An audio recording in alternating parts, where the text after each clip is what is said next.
Hello and welcome to Mindful Living, where we explore the art of living with the intention, balance, and inner peace. I am Avik, your host, guiding you through conversations on health, meditation, mental well being, mindfulness, and the mind body connection. Each episode features expert insights to help you grow, heal, and thrive. So, take a deep breath, relax, and join us on this journey to a more mindful and fulfilling life. So, let's get started.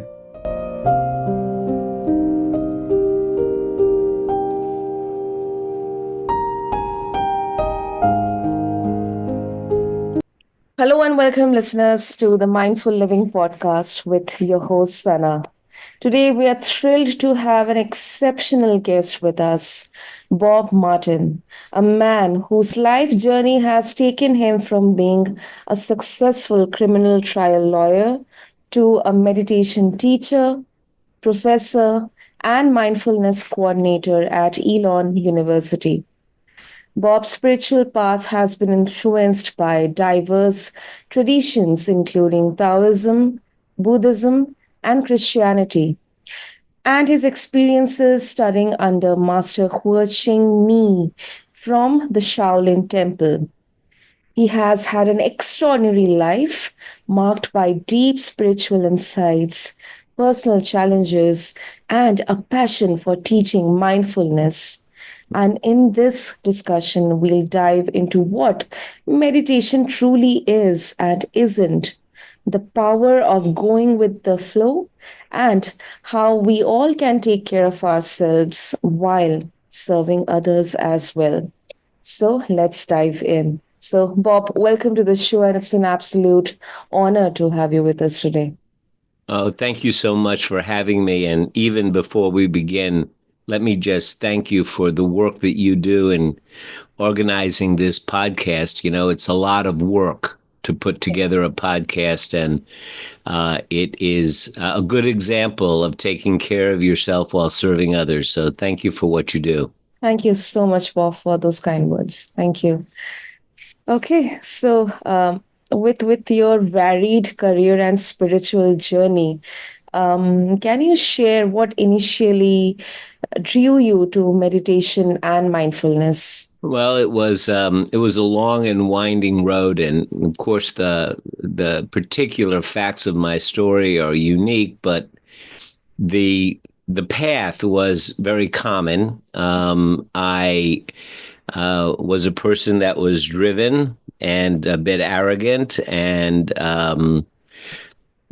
thought a lot of myself, full of myself, and my life started heading downwards, and finally I was unhappy, Mm-hmm. I guess would be the best way to say. So I was seeing a therapist, and Mm-hmm. it turned out that my therapist was the English language editor for Master Watching Ni, who Uh-huh. was a 72nd generation Taoist priest from the Shaolin Temple.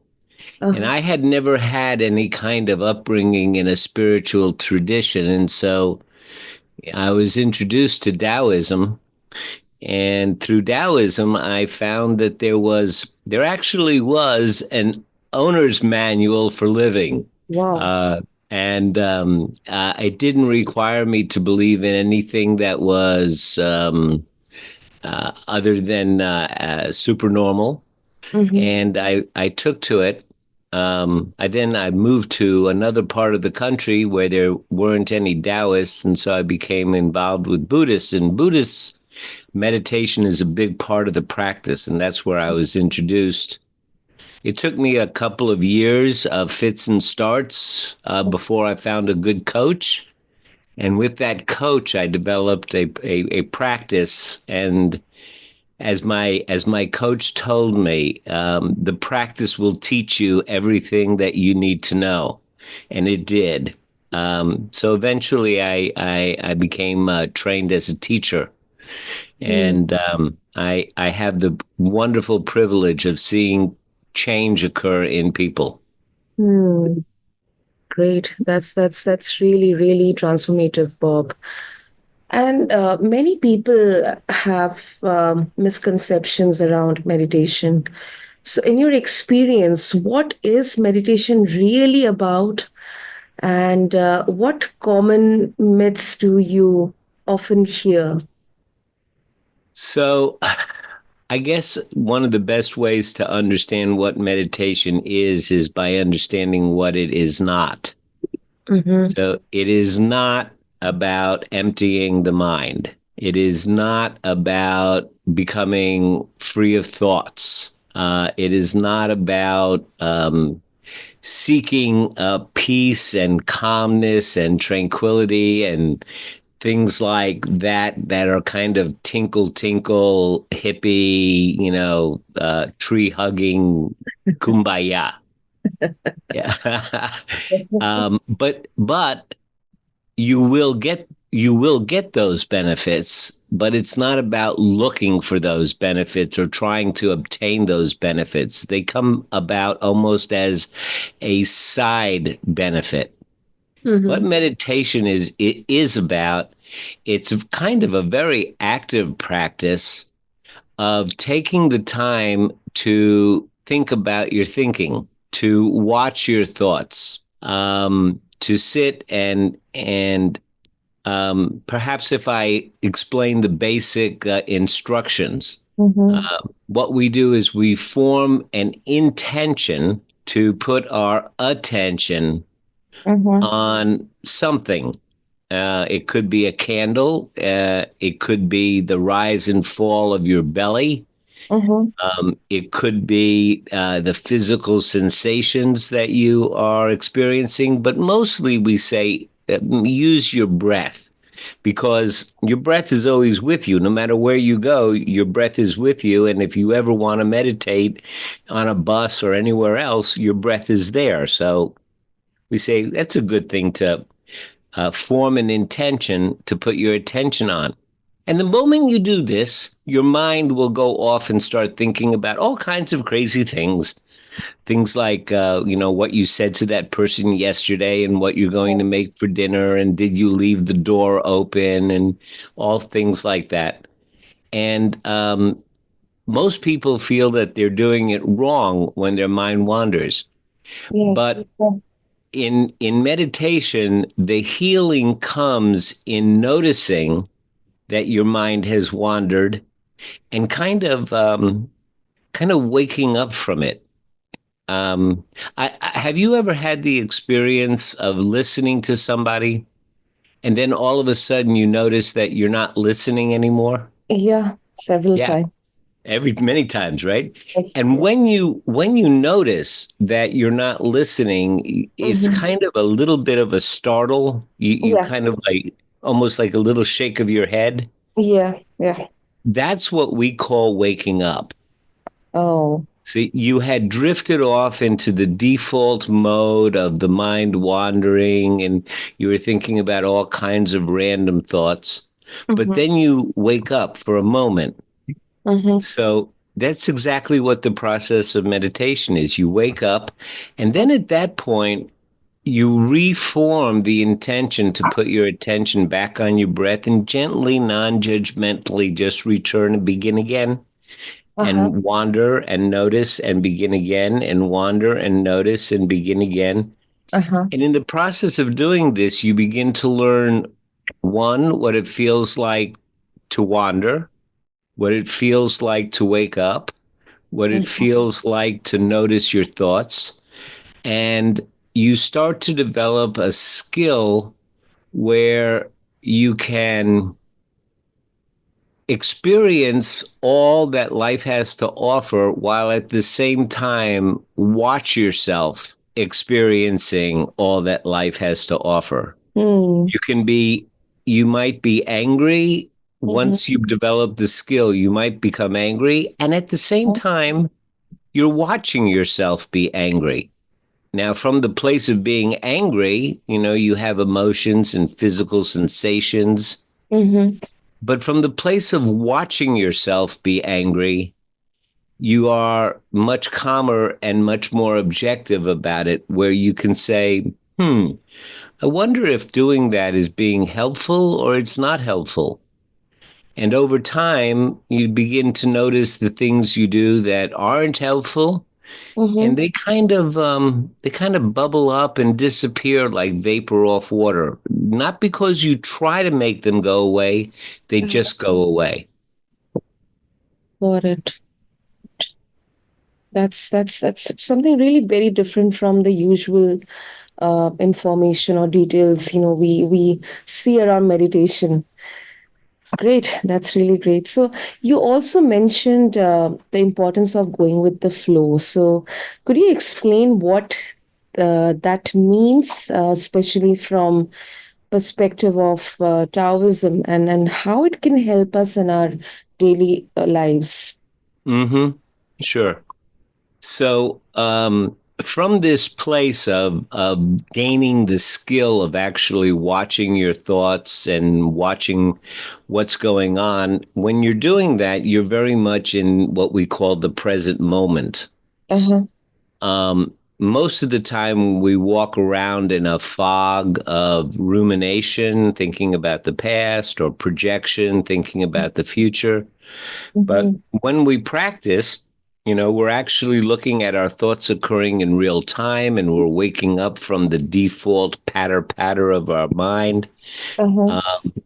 So as we become more aware of all of the many aspects of the present moment, we begin to notice that it's almost as if there is a particular quality of the energy that's around us at any particular moment.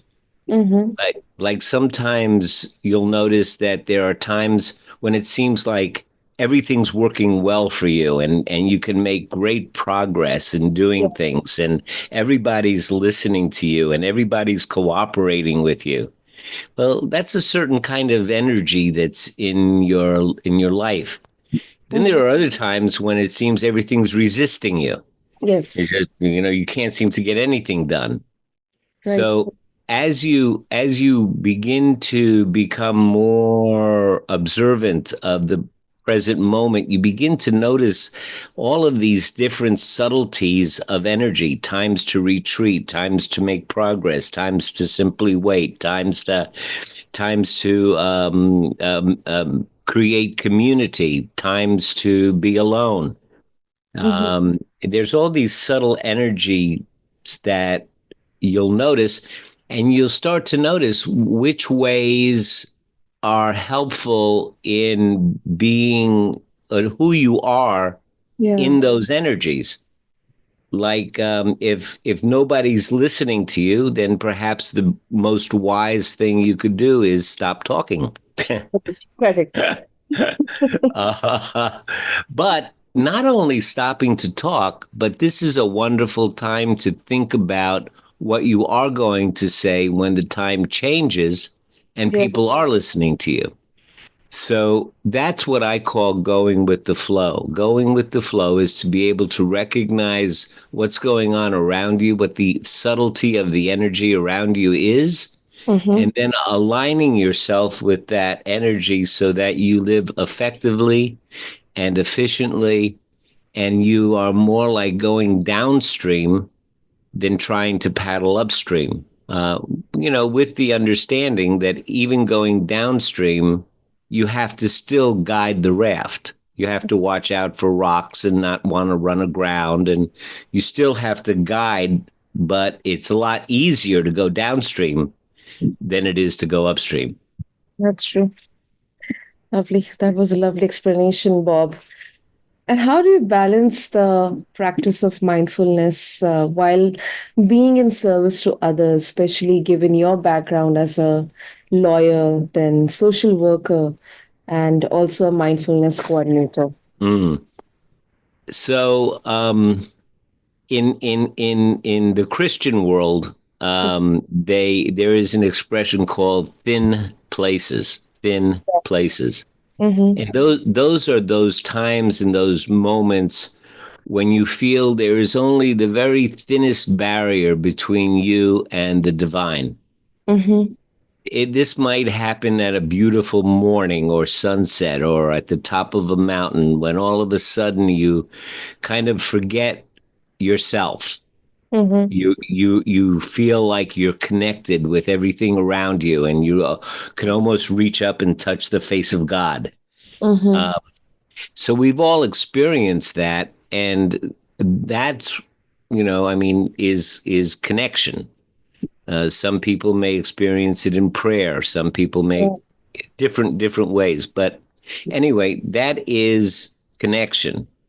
And when we live our lives totally focused on ourselves, our own needs, our own wants, our own desires, it's really not a very happy life because you never you never really are satisfied.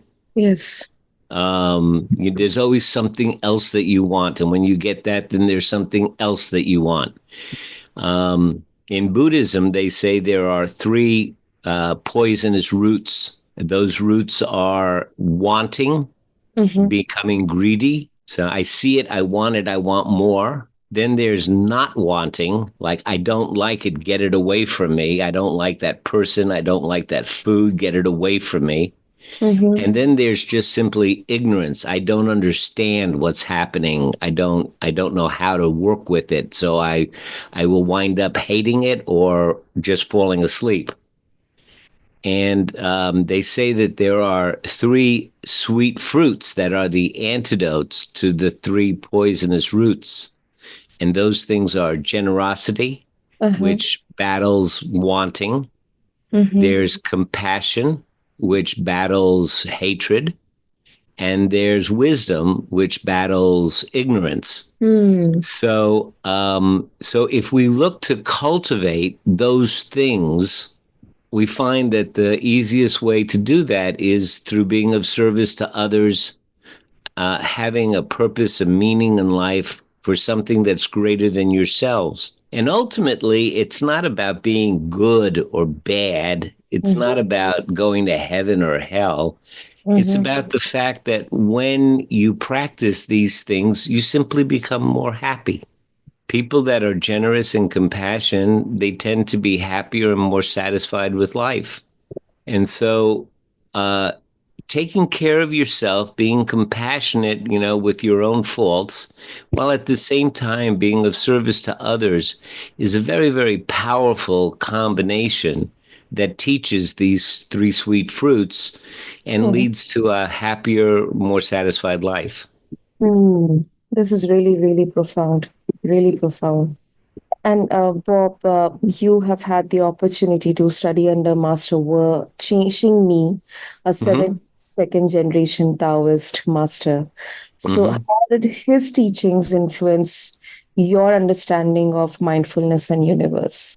They do. In Chinese or Eastern thinking, Mhm, there are three. Well, in Chinese thinking, because of course in India, mhm. the Hindu and is was the foundation Yeah. of all Chinese thinking. Mhm, Hindu was the foundation of Buddhism. mhm, Buddhism led to the others. But those three Chinese legs, Buddhism, Confucianism, and Taoism, all deal with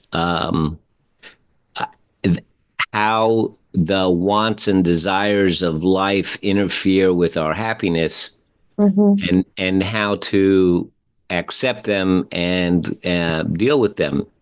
Taoism's take is a little bit different than Buddhism and Confucianism in that it concentrates more on practical aspects. mhm, Buddhism is a little more intellectual. mhm. Confucianism is much more rule oriented. Um, and Taoism talks about, we've all heard about yin and yang and Yeah. the female force and the male force. That's the foundation and basis of Taoism. But we think sometimes that the forces are between dark and light, between day and night, between summer and winter. We Mm-hmm. also tend to think it's also kind of between good and bad. But Mm-hmm. in Taoism, we shy away from labels like good and bad, even though we talk about negative and positive energy. Mm-hmm. The yang or the yin energy being negative energy, and the yang energy being positive energy. But here's the thing: it's not positive and negative like a value judgment. It's positive and negative like the poles of a battery. I mean, we wouldn't say that the negative pole of a battery is bad. It's just a mathematical way of thinking about the two things that are necessary in order for energy to flow. You know, Mm-hmm. energy won't flow out of a battery unless there's a negative and a positive pole. And sometimes it'll flow one way and sometimes it flows the other way, depending on whether it's AC or DC. So Taoism is about the flow of energy. And basically it says that, well, you've seen the Tai Chi symbol, Mm-hmm. that the round symbol, and it looks like there's two little paisleys. One's Yes. black with a white dot and the other's white with a black dot. That's good. Yeah. So in for example, the white one, the black dot, the white one would be would be yang, and then the dark dot would be the seed of yin. Mm-hmm. And in Taoism, what we say is that that seed is young and it will eventually bloom, and the yang will turn to yin because the seed will grow and take it over. And just in the same way, the yin will turn to yang. And so that symbol actually symbolizes the cycling of the universe and how all energy cycles.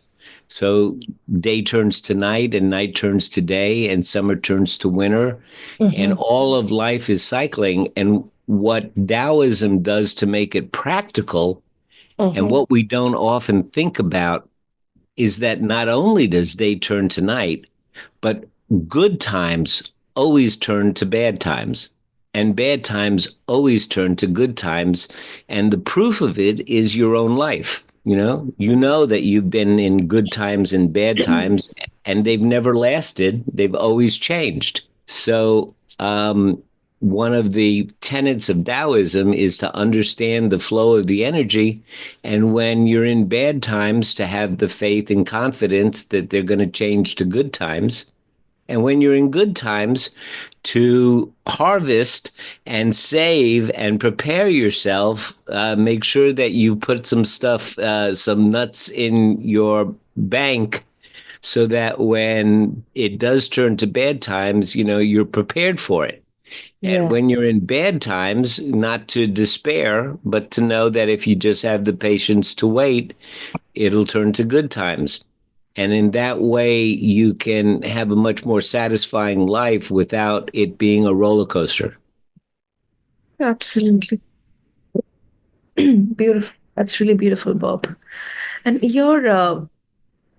so how has this interfaith, as you have been exploring many religions, including Christianity and Taoism, so how has this interfaith perspective shaped your understanding of mindfulness and the perspective towards life?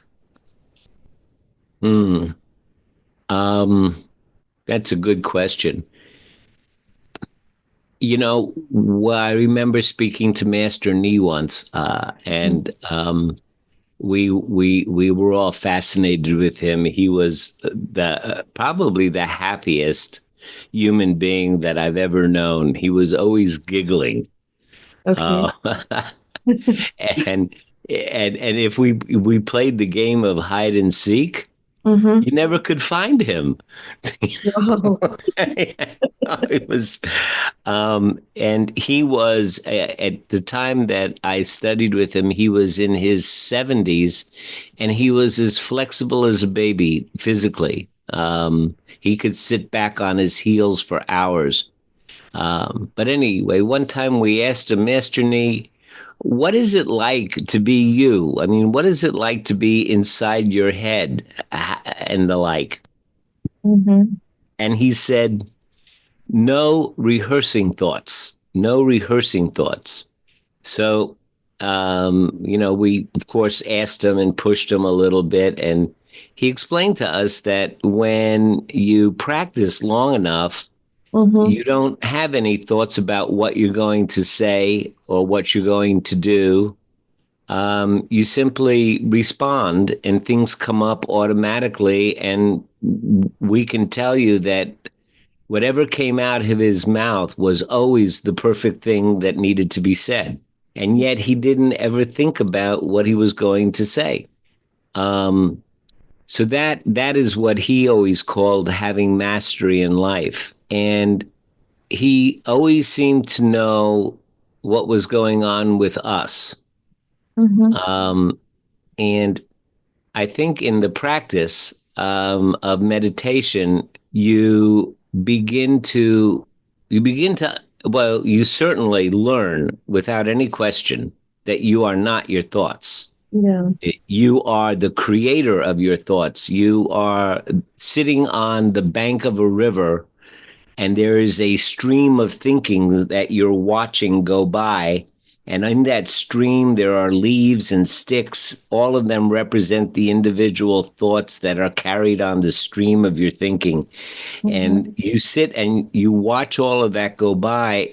So you don't become attached. It's not on one hand, in the one hand, you're sitting on a log going down the river, experiencing calm waters and rapid waters. Uh-huh. But on the other hand, you're also sitting on the bank of the river watching all of this occur. And Yes. as you watch it, you realize that you had thought that the thoughts were who you were and were controlling you, and then you realize no, they're just thoughts, they're just things that come and go, and I can't hold them in my hand, and I can't sell them, and I can't save them. They just come and go. They're really nothing but an electrical impulse. And when you start to discover that all of this stuff that you thought was so important Mm-hmm. was really just fleeting things, you take yourself less seriously. And when you take yourself less seriously, you begin to um, notice the Mm-hmm. commonalities. You notice your own brokenness without regret. And you begin to see the wholeness inside of the brokenness of others. Yeah. And from a Christian perspective, this is what Jesus, I think, commanded us to do when he said, love your neighbor as yourself. True. That's true. Lovely. It's really lovely, Bob. Thank you. You have written a book as a way to bridge different belief systems, particularly for you and your wife. So, how has writing this book helped you reconcile with your spiritual journey with organized religion? I think even more importantly, the question might be, how has this book helped me reconcile with my wife? Wow. So, so you know a little bit about my background, from Taoism and Buddhism, and then I moved to North Carolina and I married my wife, who is a fundamental Mm-hmm. Bible literalist. She Mm-hmm. believes the Bible stories, Noah's Ark, and all of those stories. She believes they are literal historical facts, Uh-huh. and and so she was attending a very conservative Bible oriented, what we call Southern Baptist church. Uh-huh. And in that church they believe that if you haven't accepted Jesus Christ specifically, we're talking about the historical personage of Jesus Christ, if you haven't accepted him as your Lord and Master, Uh-huh. then you will go to hell and burn there for all of eternity. Oh. At least you won't go to heaven, that's for sure. And she was sad always because I had not been baptized. And she would say, I love you so much, dear, and I hate it that you're not going to go to heaven with me. And I would always kid her and say, well, I hate it that you're not going to be reincarnated with me.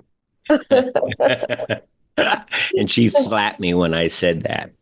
Oh, goodness. Not just sweetly. So I started asking her, what was the message when she went to her church Mm-hmm. that she was being taught. And in Taoism, the main book, I mean the seminal, fundamental book is called the Tao Te Ching. Mm-hmm. And Jing means classical book, Tao means the way, and Te means virtue. So the book is the classical book of the way of virtue.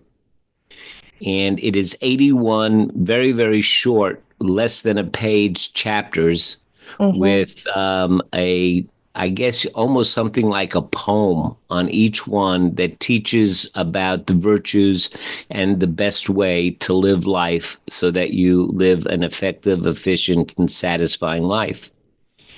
And as she would tell me some of the messages, once I could break the message away from all of the exclusivity and my way or the highway and all of the dressing of the organized religion. Once I Mm-hmm. could take that away and just get down to what was the teaching, it was the same as the Tao Te Ching. So I would start looking back at the Tao Te Ching and say, well, that was, here the same thing in chapter 31 or same thing in chapter 5. And so, in order to be able, even so, she thought that my way of thinking, my belief system was just weird. Mm-hmm. And of course, I could not believe, that the world was only 4,000 years old and that, and the other beliefs, of historical beliefs that she believed in. So I said, well, let me see if I can take this teaching in the Tao Te Ching and find the similar teaching in the Bible. And then um, it was a little challenging because Taoism is not a God-based philosophy. It's an energy-based philosophy, almost like physics, more than anything supernatural. And of course, Christianity is very God-based. So to transform something that was not supernatural to things that were was a bit of a challenge. But, if I was allowed to take a few liberties, instead of saying the Tao flows, I could say Jesus flows.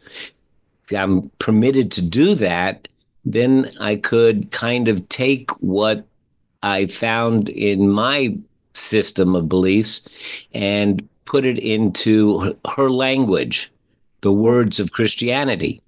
Mm-hmm. And when I did that, she perked up and she listened and she goes, "Oh, I get that. I get that." Let me give you an example. In Lao Tzu, who wrote the Tao Te Ching, says that if you are called to become a leader, then you go where you are asked to go. And when your work is done, you retire so that the concentration and the focus is on your work, not on you. Yeah. And in the Bible, it says Jesus went where he was called to go. And when his work was done, he ascended to heaven. Well, isn't that the same thing? So I found ways to say the same thing in Christian language. And as I did, all of a sudden we had a basis to discuss things. All of a sudden we could talk about our belief systems in a way that was much deeper and more profound than we could from the place of your stuff is weird. Hmm. And so I started doing it, and finally I wrote all 81 of those chapters into Christian terminology, Mm-hmm. and the book was published, and I'm excited about that.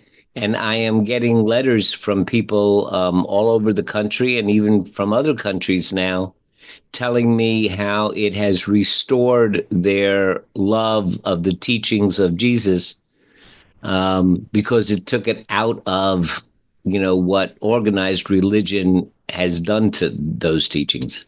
Wow. Sorry, that was kind of a long answer. But it's this is really it's creative, and I think it can help us explore so many new things. Uh, Hmm. that's really great. Thank you so much, Bob, for sharing this. And before we wrap up, for listeners who want to start incorporating meditation or mindfulness into their lives, what practical tips or first steps would you recommend? Well, I wrote a little book. It's 40 pages long called Is Meditation for Me? What It Is, What It's Not, and How to Do It. Uh-huh. And it's a little primer, and it's free. And if anybody wants to pick up a copy, they can go to my website, which is a wiseandhappylife.com. Mm-hmm. And so that's a way to, begin to do it. There are many apps and books out there where you could teach it, but quite frankly, from my own experience, um, there's nothing like finding a coach. I when my In my practice, I went through years of starting and stopping and starting and stopping and meditating for a little while and not really quite understanding. And finally, I found a coach. And once I found a coach, it was, straight ahead and wonderful results. But you can start in so many different ways. One of my favorite little practices is to do you have stop signs over there? Yeah, we do. Okay, what how do you say stop, or what is on the sign in India? So it's usually red color and black or white written on that, or maybe a yellow board. And mostly we use the traffic lights, red color, Uh, to or uh-huh. just a barrier or those cones. Uh-huh. So with the signs, whatever the sign looks like, Mm-hmm. get a picture of the sign and Uh-huh. make a few copies Uh-huh. and stick them around your house in places where you usually feel rushed, like maybe in your closet where your clothes are and you have to run in and get dressed and you're late, or somewhere else. And every time you see the stop sign, just stop and say, how am I doing? How am I feeling? You check in. Just take 30 seconds, and just check in with yourself and notice what's going on, and then just go about your business like you were before. But you'd be amazed at what a little 30-second break can do to change your attitude and your feelings. And I promise you that 30 seconds will not make you any more late than you would have been anyway. That's too much to ask for. 30 seconds is so much. Yeah. Lovely, Bob. Great. So, if our listeners want to connect with you and will access your books, explore your teachings, and how you are, spreading the awareness about so many gifts from all the religions around the world, how they can do that. Well, if they go to my website, Wise and Happy Life, they'll learn all about me, and my books are there, my poetry, my blogs, and there's also a resources tab.